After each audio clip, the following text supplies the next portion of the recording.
Hola, soy Leticia Medina, la presidenta del Consejo de Residentes Españoles en Irlanda, y estamos aquí con el señor cónsul, don Ignacio García Lumbreras, que ha tenido la amabilidad de responder a las siguientes preguntas.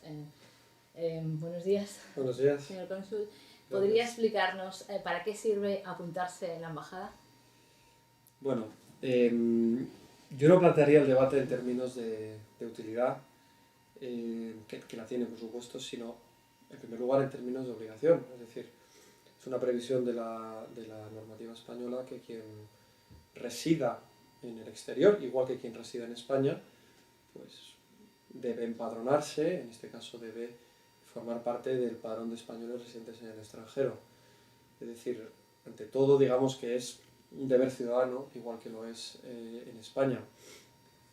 Pero para contestar a su pregunta, en términos de utilidad, evidentemente facilita mucho cualquier trámite consular, pues por ejemplo, la solicitud de pasaporte, por ejemplo, la solicitud de certificados de residencia, es decir, todos los actos conectados con la vida del español aquí, que en caso de no estar inscrito, teóricamente deben hacerse en España y no en Irlanda, salvo en situaciones de emergencia.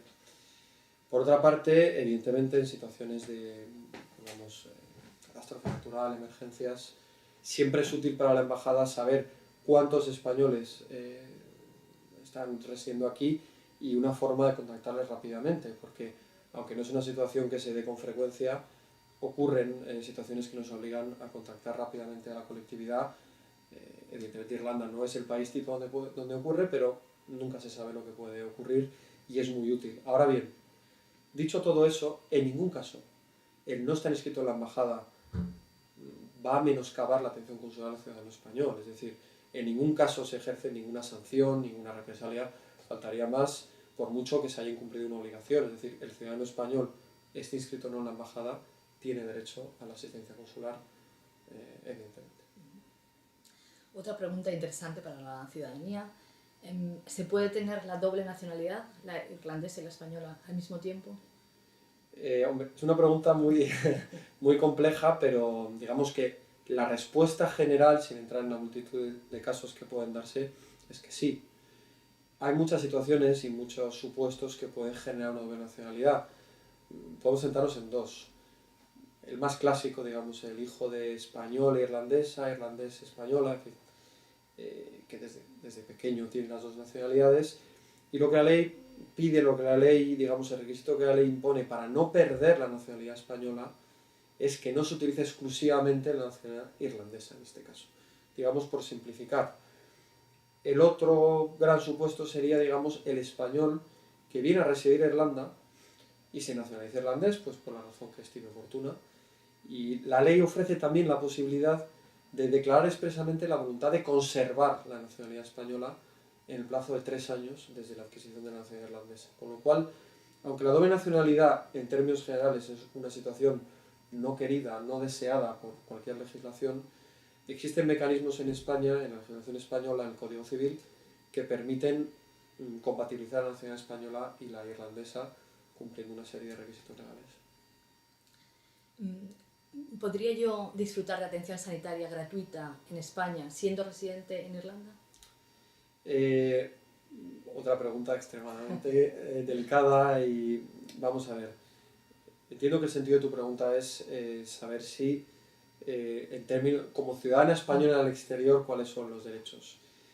Vamos a ver, el sistema de atención sanitaria en España se basa básicamente en la figura del empadronamiento y de la residencia legal, digamos. Entonces, es evidente que al ir ligado al empadronamiento, la situación jurídica del español residente en Irlanda, que como antes hemos comentado, normalmente estará empadronado en la embajada, formará parte del padrón de en extranjero, no es equivalente a la situación del español en España.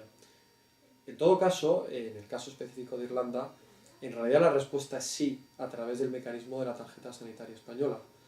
No existe una situación de igualdad jurídica con el español residente en España, pero precisamente a través de la tarjeta sanitaria europea se puede disfrutar de atención médica en España en determinadas circunstancias y, por supuesto, aparte de todo lo anterior, hay situaciones en las que en cualquier caso cualquier persona tiene derecho a la asistencia médica en España, situaciones de emergencia, situaciones de urgencia y demás. Pero digamos que el gran principio evidentemente es el principio del empadronamiento, el principio de residir en España, el principio de contribuir al sostenimiento de los gastos, pero desde luego el español en Irlanda en ningún caso está desprovisto de atención sanitaria en España, que en este caso se vehicula a través de la tarjeta sanitaria europea. ¿Y podría exportar una persona el paro de España a Irlanda o viceversa? Así es, en concreto los reglamentos comunitarios, los reglamentos de la Unión Europea prevén la posibilidad de que una persona que tiene reconocido el derecho a disfrutar de un subsidio de desempleo dentro del espacio económico europeo pueda, digamos, establecerse en otro país con el fin de buscar empleo precisamente y poder disfrutar en ese país del derecho generado en su país de origen, ¿no? Entonces, por simplificar la respuesta, sí, un español que tenga reconocida una prestación, que haya estado un determinado periodo de tiempo, en este caso 4 semanas, buscando empleo en España, puede exportar, es decir, disfrutar de su derecho en Irlanda, con la salvedad importante de que evidentemente tiene que inscribirse como demandante de empleo en Irlanda y que a partir del momento que se establece en Irlanda, el funcionamiento, los derechos y obligaciones pasan a estar regulados por la normativa irlandesa en materia de desempleo. Ya no serán las cargas y obligaciones que imponga la legislación española, sino la legislación irlandesa. Y se disfruta por 3 meses, prorrogables otros 3. Una última pregunta. ¿Cómo afecta o cómo afectaría mi futura pensión española el hecho de que una persona, de que yo venga a trabajar aquí a Irlanda? De nuevo es una materia regulada en el ámbito de la Unión Europea por reglamentos comunitarios. Es una materia en constante evolución, digamos que se tendería al final al principio de reconocimiento. Pero bueno, tal y como funciona hoy por hoy, en realidad usted tendría 2 pensiones. Una pensión reconocida por el derecho español, por España, y una pensión reconocida por Irlanda, con independencia del lugar donde finalmente se abonen, donde finalmente usted pueda disfrutar del derecho económico. Lo que ocurre es que bueno, hay una serie de reglas de cálculos para prorratear los años trabajados en un sitio y en otro, y precisamente donde sí existe una ventaja por el hecho de estar regulado por reglamentos comunitarios es que pongamos que en ninguno de los 2 países se alcanza el mínimo de periodos de cotización para disfrutar de una pensión contributiva. En ese caso se pueden sumar, por ejemplo, si el mínimo son 15 años en España y en Irlanda y ha disfrutado de 10, ha cotizado 10 en España y 7 en Irlanda, se pueden sumar los 10 y los 7 para generar un derecho a la pensión tanto en España como en Irlanda, que posteriormente la pensión sería proporcional.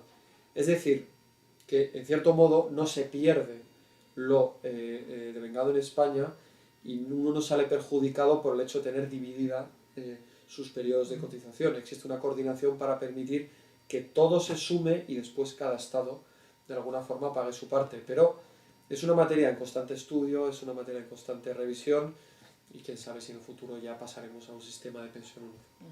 Muchas gracias. Muchas gracias. Hasta pronto.